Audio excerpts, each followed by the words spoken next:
Recording. Hey guys, how are you? Hey, Simo, good. How are you? Good. Welcome to Sunday Runday. Thank you. Nice. Thanks for having us. Happy to be here. Awesome to have you join us. I assume, Sammy, you must work away since you're only available to fly out, or? Yeah, mate. FIFO to Central Queensland, Emerald.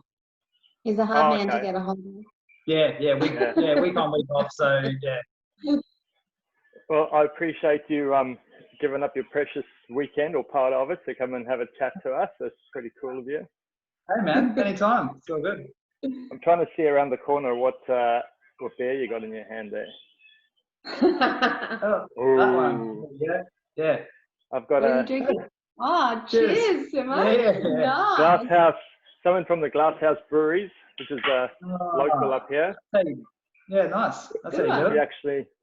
We just recently we got into like a bit of a relationship with them as Run Queensland, like right before everything fell apart as far as all the stuff goes. So hopefully we can strike up a relationship again and get into it.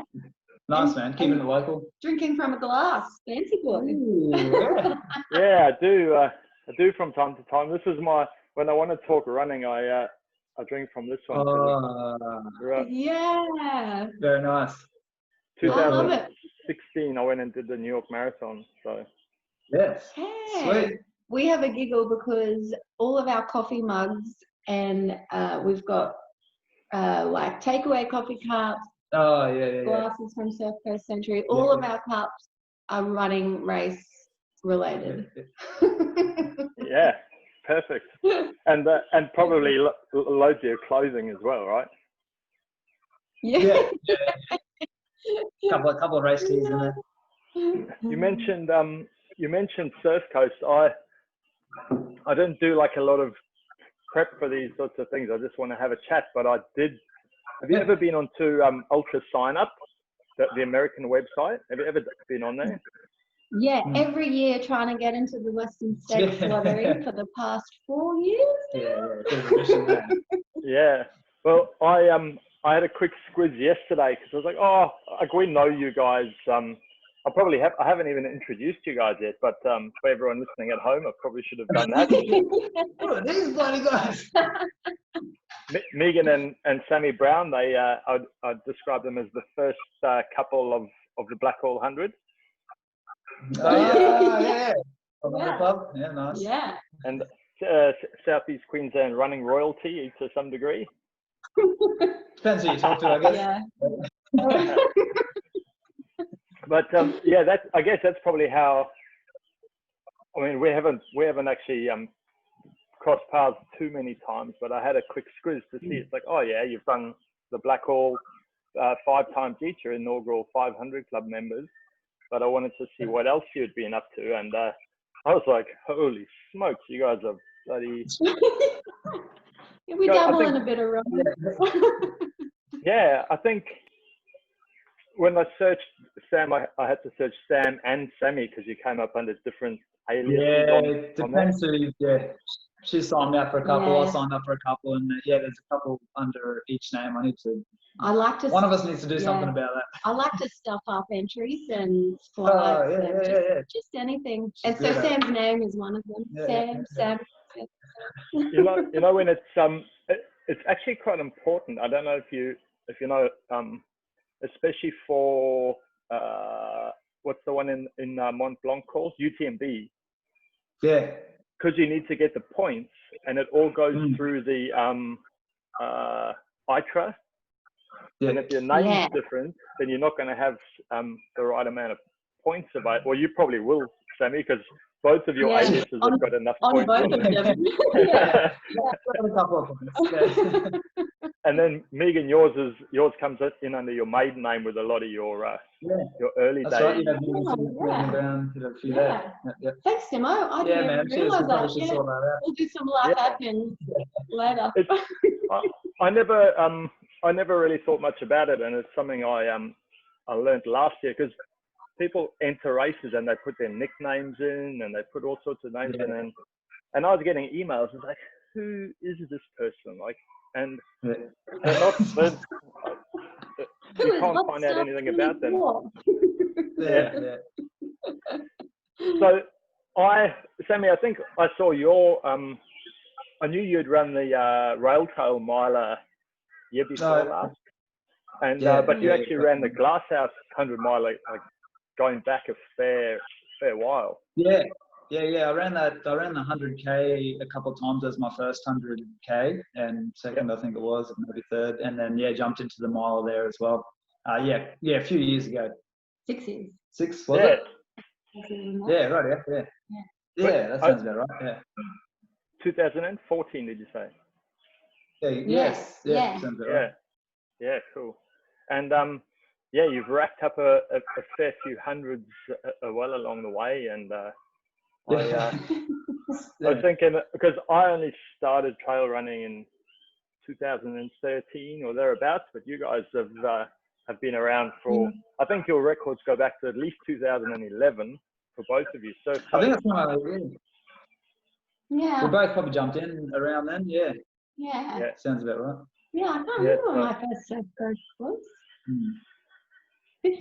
13, maybe. Yeah. Possibly. It has been a while. What was your first 100K then, Meagan? Well, I actually did Oxfam first in a team of 4, but we hiked it, and it was, I still think, one of the hardest things that I've ever done. It was so hard. And then I remember I came home and I was crying, and I was like, I'm never doing that again. That is bullshit. I just thought, what a joke. And then about a year later, I think I had read Scott Jurek's Eat and Run, and I thought, oh, you can do it by yourself. And then I looked up Surf Coast Century, and I was like, maybe I'll give it another go, and I'll see how I go by myself, and I'll train differently. And then I loved it. and I just kept going. I think are you from Victoria? Is that why you ran down there, or? No, it was just when I was looking around, it seemed to have a good vibe and like lots of people, and I was really worried about course marking. I still get really anxious about course markings. I'm not the best at that. Yeah. Loves to go off trail. Yeah, I love to go off trail. So I just decided to make a little holiday and adventure. And I think that was the year before Blackwall. So it was before Blackwall had started. So I was so excited when Blackwall came into existence. And sure. Every single year going. Awesome. I'm going down to Surf Coast this year. Hopefully, it's on the cards. So I've done the 50 down there, but I'm gonna try and chase that Western States time, obviously, because I didn't get it in New Zealand. What's the qualifier? What time do you need at Surf Coast for that? 16 hours. 16. Yes. Nice. Yeah. So Blackwall's 18 hours. Surf Coast is 16 hours, and in Tarawera it was sub 30 hours, which sub 30 disappeared pretty quickly. Probably disappeared in the first hour or two. I was like, nah, that's gone. Kudos to finish that then, Timo, having that in your head. Like, that would have been an obstacle to overcome. A little bit. I never really think about time. I'm like, oh yeah, that'll be nice if I can do that, but I just worry about getting to the end and let the rest take Yeah. Good attitude. Nice. And I also was sort of perusing Sammy's Instagram, and I did know this, and I had forgotten about it, but he's the most handsome man you've ever seen. Yeah. Well, that's what I kept hearing, and I just wanted to go and make sure the rumors were true. It depends who you talk to, I guess. You guys, we missed you obviously at Blackwall last year, and I was like, I knew Meagan was repping for Australia in Patagonia. Where did you go? Argentina? Argentina. Yeah, just to this. It was at Villa La Angostura, so the start of the Patagonian mountain range, which was pretty amazing. Yeah, pretty crazy. So that's obviously why you weren't at Blackall last year, or that's what we're telling everybody anyway. I still did want to go, but I didn't think it would be. We'd already thought about, because we did the first 5. Yeah. And we'd both had like good times and bad times during those 5 years. Yeah, we thought maybe we'd have a break. Bloody 5 years is enough years. Like, we got that 500 club, and we didn't even realise until it happened. And then we thought, maybe take a break from it. Which was good, because now we're like itching to go back. Yeah, for sure. Didn't realise how much we just loved it to not be there on the day. I was like, and well, there's also a slight variation to the course this year, so you're going to love it a little bit more as well. Yeah, I've been trying to like zoom in on the course maps and read it. I'm like, oh man, I'm so going to have to stop and think. And then Jace about that yesterday. Telling us about like, the variations and a couple of different things that are going to be happening out there. It's good. Yeah. I saw that you didn't have to go back on the dam loop to checkpoint 5. I was like, woo! Yeah. That's going to be, I think, pretty good. It's like it can be quite soul destroying having to go down that little hill and back up. Although I've had a good experience both years that I've done it going down that little bit, because I see people that I know, and it's like they're coming up and I'm going down, and it's like, oh yeah, let's go. Because I saw Anna there 2 years ago. She was coming up, so it's like, oh, there's dangling a carrot, Yeah, for sure. I gotta catch him. I think it was the last year that we did it. My mum was doing the 50k, and because of the year, that was the year where you had to do the extra loops down to the dam and back. So we crossed paths with the 50kers a fair bit, and I got to see her on that out and back, and that was actually, I saw it twice. Yeah, no, it was awesome. Yeah, it was 2017. Yeah. That was nice. So, while Meagan was prepping to go win the World Mountain Running Championship, Sammy, dreaming.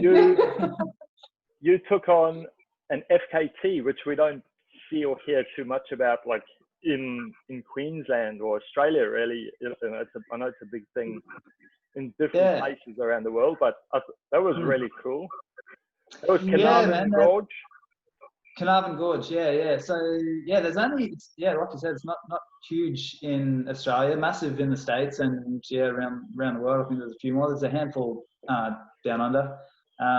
So we lived out at Emerald for a few years, so we would go down to Carnarvon just for camping trips and running, like tons of running down there. It's really good stuff. Beautiful, like Australian bush. Yeah, classic Australian bush. It's gorgeous. Super nice. Spiritual. It's just it's really nice. Yeah, some good vibes out there.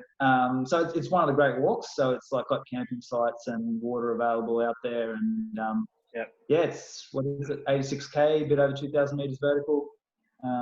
It's a good time. Would recommend. Definitely go check it out.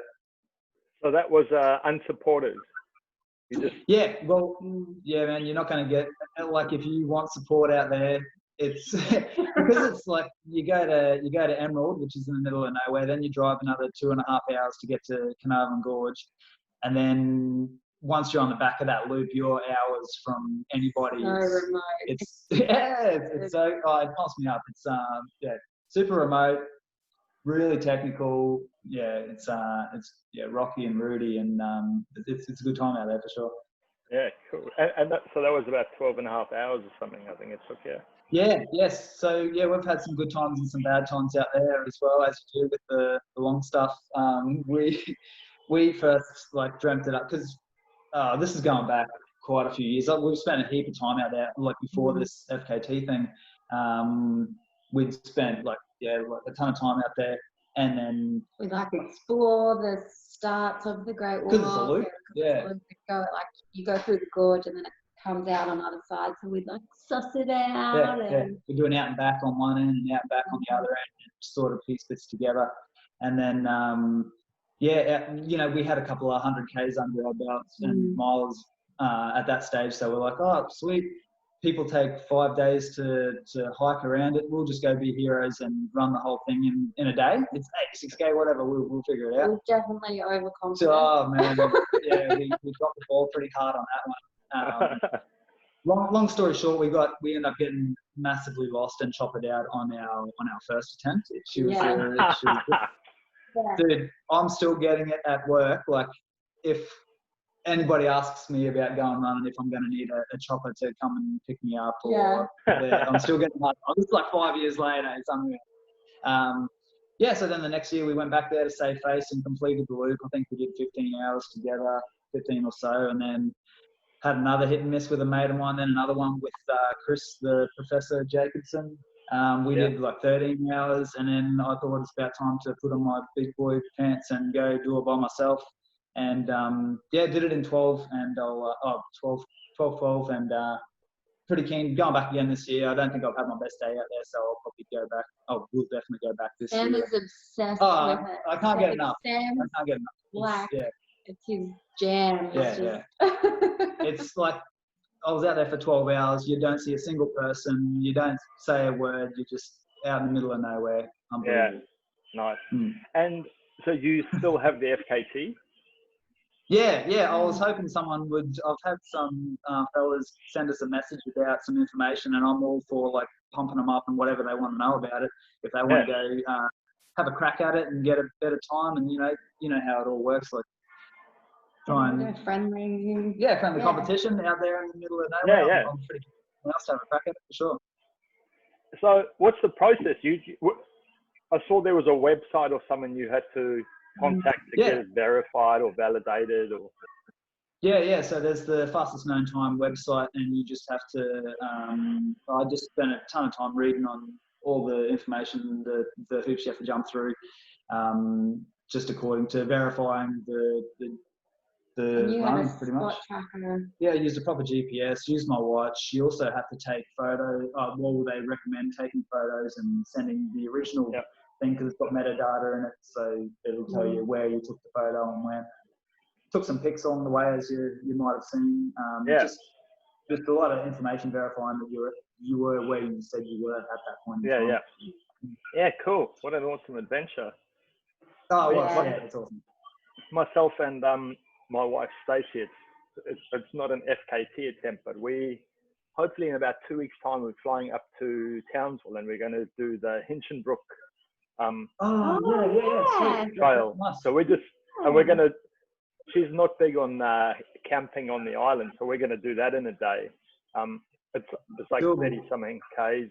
Yeah. But we've had to keep in touch with the ferry operators, and they've given us the best tides, because some of the estuaries have got crocodiles in them, and we're like, oh shit. There's some logistics involved in that one. Yeah, for sure. That's cool. I've heard a little bit about it.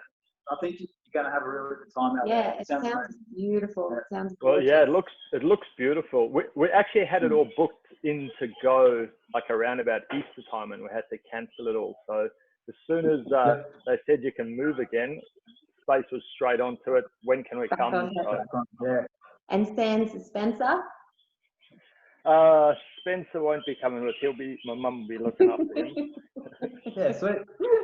30 weekend away. I like it. Yeah. He's a few years away yet, but I'll definitely be keen to get him out into it. So he can wipe his own bum. Yeah. Lead by example, mate. We'll be all set. And so I just want to chat a little bit about Blackhole, because you guys have got a fair amount of experience in there. As you mentioned earlier, Meagan, you came across it when it was launched back in 2014, and you missed a beat. So what do you remember about that the first Blackhole? It was hot. It was super hot. I think it was in November. Yeah. The first one was later. Yeah, I think it was later in the year. And I actually, so I went in, I had zero expectations, just wanted to have a good day, loved it. It was crazy hot, but I remember a lady at, just before the bluff climb, and she was so nice. She like sprayed all sunscreen over me. Right, yeah, Like I just remember, I just remember how nice everyone was. Like it was just straight off the bat, such a nice community feel. I'm like, this is awesome, and just all the checkpoints, everyone was so friendly. And then I remember sitting at the end with Meagan, and I was waiting for Sam and chatting and as she does laughing, and it was just such a nice feeling the whole day. Right from the start, it was like a good place to be. Yeah, but it was so bloody hot, so I'm glad that it came earlier. Came forward a month or so, made life a bit easier for everyone. Like in the mid-30s or 40s. Everyone was suffering out there. Yeah. It's great. It's part of it. Yeah, because I ran the next year in the 50K. That was my first 50K. And then the weather was pretty good. It was quite cool. And then the next couple of years was both the floods and then fire. That's right. Yeah, all sorts of stuff going on up there. Yeah. Might be a plague of locusts this year. Oh, geez, I think we've had just about everything. So, Sam, you mentioned Meagan sits around waiting for you from time to time. You guys, are you guys competitive between each other at all? We've got a little bit of competitiveness like in the household. On race day, usually it's all good. Like we do talk about who has the best times over what distances and at races. Like I have so little, but I've got a couple of things that I can hang on to. Under a K and over 120K. Yeah. But anything just give me a hard. You're only as good as your last 100 miler right here. I'm all right. We're the same. We're the same in my house. My wife is a really good runner, but she doesn't do many events and that. But she's got the marathon PB in the house, and she's only ever run one. She just she hung up the time. So I've spent maybe 5 years trying to better the time, and I haven't been able to. And it's the only way that I know she'll come and do another one is if I can better that time. Then You take it off there. She's got to come back and grab it again. So we have that sort of in-house rivalry going on, and she trumps me a lot of the time too. Yeah, for sure. I'm the only one keeping tally because I've only got a couple of them. We ran up the Buff a few years ago down on the Gold Coast. Yeah. And Stace beat me by probably maybe half an hour. But her biggest claim to fame is she was up the Duff when we did up the Buff, and she's still. Up the Buff. That's pretty impressive. Yeah, that's a good tagline. I'm not going to be introducing it at any trail running. I'm going to just keep my record. Yeah, you got to keep that. Yeah.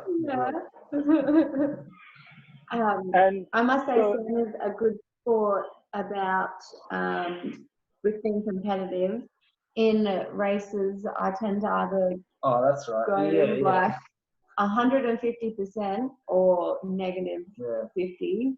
And if Sam's in the same race, I'll sometimes more than likely, if she's not having her best day and she's having her worst day, she'll drag my feet. It in. She'll drag her feet, and then when I catch up to her, then it looks like I'm dragging my feet next to her. Yeah, so he's pretty good. I'm a good sport. Yeah.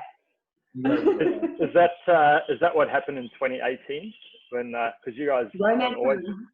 Yeah, that's the one. Yeah, I was having a pretty good day, and she wasn't having the day she was after. So yeah, it's happened a couple of times at a couple of different races. That's gonna happen, whatever. But I had to I think I've done it a couple of times. I felt a bit guilty about that. Sam was like, "Come on, Brownie, keep it together. You got to keep it together." Man, because obviously she's pretty quick, but if she's not on track for her goal, then Honestly, she's dragging a thing. It is so slow. Like even walking, it's out of control. I love. Can we sit down for a little bit? I was talking to Anna, and she told me, Meagan, you go out pretty hard. You don't wait to see what's going to happen. You just go for it. So yeah. I must admit, I've been working really hard on my pacing, on starting much smarter. Yeah. So hard. You feel good. You get caught up in everybody. Just I love Jess Schluter. So we have a little saying to just schloot it, just to pace yourself really smart. And so I will say, like, as a race mantra, I'll be like, just schloot it. You just got to schloot it. Because she starts slow, she doesn't slow down, she just builds and builds and builds, and then stays on the same she's a monster. She's a monster. Do you guys train together a fair bit down there, yourself and Jess, or? No. Not as much as they should. But yeah, we should. We've gone for a few fun runs with Sydney together. But yeah, we should do more. She's like a stone's throw away. Yeah, she's up the road, but they've both got different programs, different coaches, different things going on. Yeah, they would be a good team, mate. So, Sam, with you fly in, fly out, how do you find time to do any training? You know. Man, it's a bit of a mission. It's a constant battle. When I'm at work, I do 12-hour shifts with an hour commute on either end, so it's a 14-hour day. I try and wedge like a little bit of easy running or strength or just some sort of training in there, and then just try and make up for it on my days off when they're wide open. Just get some extra Ks in there. Yeah. The just finding the time to squeeze it all in out there. I can imagine it's that cross training and strength just becomes so important, eh? Yeah, for sure. I find it helps a lot, and it's usually just the first thing to go is the sleep. Just go without a little bit of that while I'm working, as much as I can deal with, and then sort of make up for the sleep as well when I'm on days off. I think I've said to a few people, my biggest tool to long distance running has been the arrival of Spencer, my 2-year-old, because the sleep just goes out the window, and you learn to be a lot more patient, and you learn to operate when you're pretty fatigued and tired, and so it's been pretty good for me, I think. Oh, for sure, character building. It'll take it out of you for sure.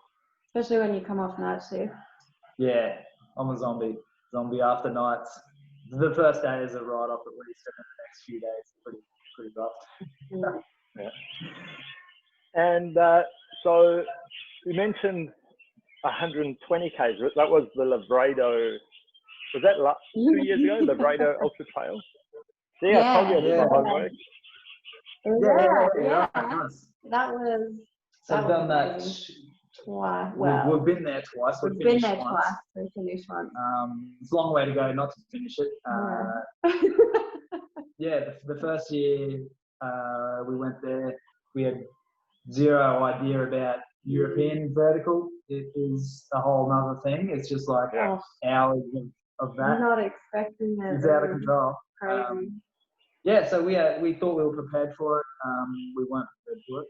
And we learned our lesson there. I think we got. It was so funny to look back at how I approached the first one versus the second one. The first one, I was like, started off running the climbs. I had my poles with me. I didn't even take them out like for hours.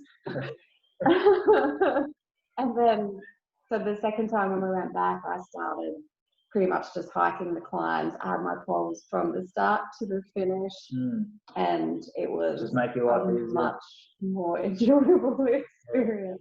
Amazing, like beautiful, ridiculous views all day. When you're suffering the most, you can just take a look around, and it's just like you've never seen before. It's out of control. Yeah, it was so motivating to be just trotting along and to look up and to be so grateful to experience something like that. It was divine. Huge, really puts you in place. Yeah. You just want to know what's around every corner. You're like, what's next? What's next? Yeah.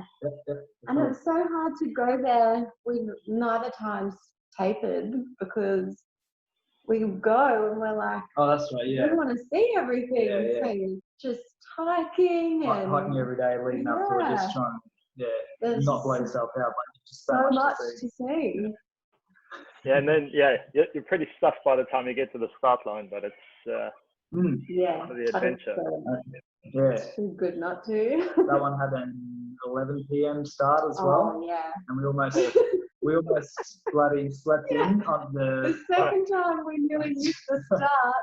We were like, we're gonna do everything, be really prepared this time, and we like had an early dinner. We laid down to have a nap. The race started at 11, and you had to like be in the square from I think 10 o'clock or something. 1,800 people there as well. So you need to go try and find a spot. And we woke up. We didn't set an alarm. It was like 9 o'clock. We woke up at 9 o'clock.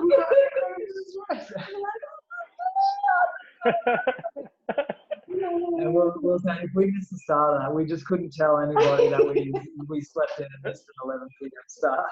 We were trying to think of it. We're like, maybe we could say we got food poisoning. Yeah.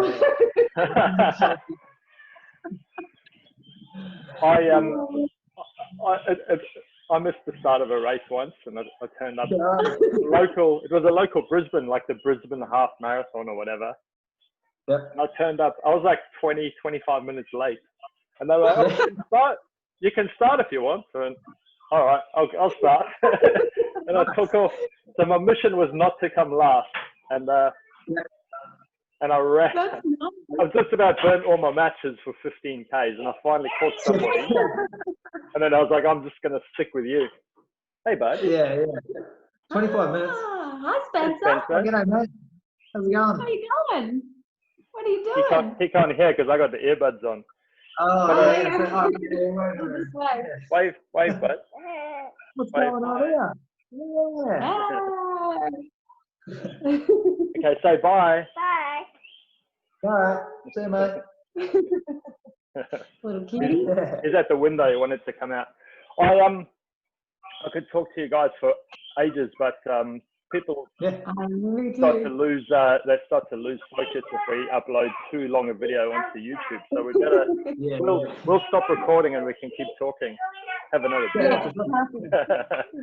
But I'll do a wrap up, and I'll just say, awesome to catch up with you guys, and we're looking forward to seeing you in October.